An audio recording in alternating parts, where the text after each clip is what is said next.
Hello everyone, I am Dr. Shyam Medha, interventional cardiologist practicing at Chandrapur, Maharashtra.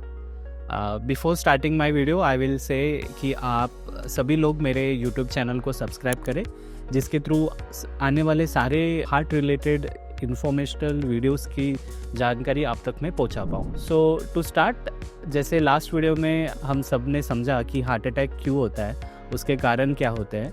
आज मैं discuss करना चाहूँगा आपके साथ कि इसके सिम्टम्स क्या होते हैं.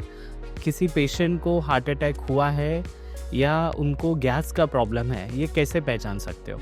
हाँ, आपने सही सुना. काफ़ी बार पेशेंट्स का सिम्टम्स होता है कि मुझे गैस हो रहा है, गैस्ट्राइटिस हो रहा है. वो हार्ट अटैक या चेस्ट पेन को सही वे से डिस्क्राइब नहीं करते.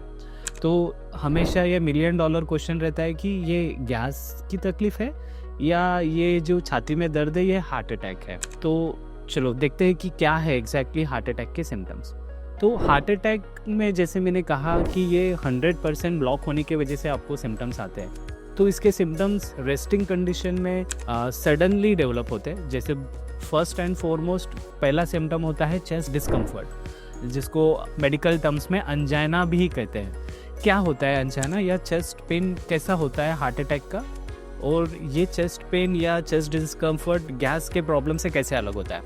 ये चेस्ट पेन आपको बहुत ज़्यादा सीवियर होगा, सेंट्रली होगा, और ऐसे लगेगा कि कोई 3-4 किलो या बहुत वजनी चीज़ आपके चेस्ट के ऊपर रखा गया हो.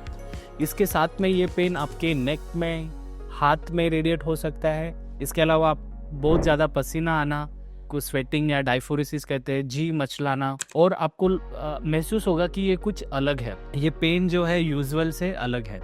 इसके अलावा पेशेंट को वोमिटिंग, बार बार उल्टियाँ होना, सांस लेने में तकलीफ हो सकता है. इसके अलावा सारे पेशेंट चेस्ट पेन के साथ प्रेजेंट नहीं करते. जैसे मैंने पिछले वीडियो में एक इम्पॉर्टेंट रिस्क फैक्टर्स कहा था, डायबिटीज़. अगर किसी पेशेंट को डायबिटीज़ है, उनको संभावना है कि साइलेंट हार्ट अटैक हो. उन्हें बिना चेस्ट पेन के ही उनको हार्ट अटैक हो सकता है, जिसको साइलेंट हार्ट अटैक भी कहते हैं.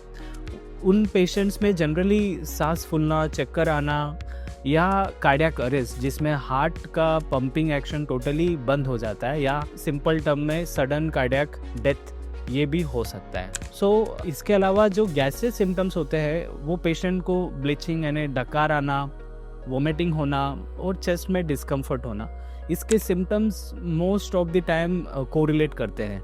बट अगर किसी पेशेंट को रिस्क फैक्टर्स है, उनका कोलेस्ट्रॉल लेवल हाई है, उनका डायबिटीज़ है, उनको ब्लड प्रेशर की शिकायत है, एडिक्शन है जैसे smoking, tobacco, chewing, so they are at the high risk. अगर उनको ऐसे सिम्टम्स आते हैं, or any patient who are at the age of 40 plus and if developing this type of symptoms, I will suggest visit the nearest cardiologist or nearest health facility. आप नज़दीकी जो भी health facility है वहाँ पर जाइए और ये 2 टेस्ट तो ज़रूर कराइए. पहला है ECG, दूसरा है ट्रोपोनिन टेस्ट.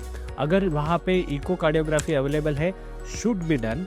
ट्रोपोनिन का टेस्ट आपको कुछ कपल ऑफ बक्स में हो जाएगा, अराउंड 500-600, और ECG में around 200-300. This will ensure you are not suffering from heart attack.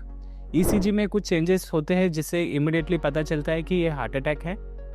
और ट्रोपोनिन अगर रेज हुआ, बिना ECG के भी अगर ट्रोपोनिन रेज हुआ, it is also one form of heart attack that we called as a non ST elevated myocardial infarction. ये एक अलग टर्म है मेडिकल लैंग्वेज में. अगर किसी पेशेंट का हाई रिस्क है और उनमें ECG में चेंजेस है, ट्रोपोनिन टेस्ट अवर्टेड है, we give some emergency drugs, जिसे हम बोलते हैं लोडिंग डोज और primary treatment before test results are arriving.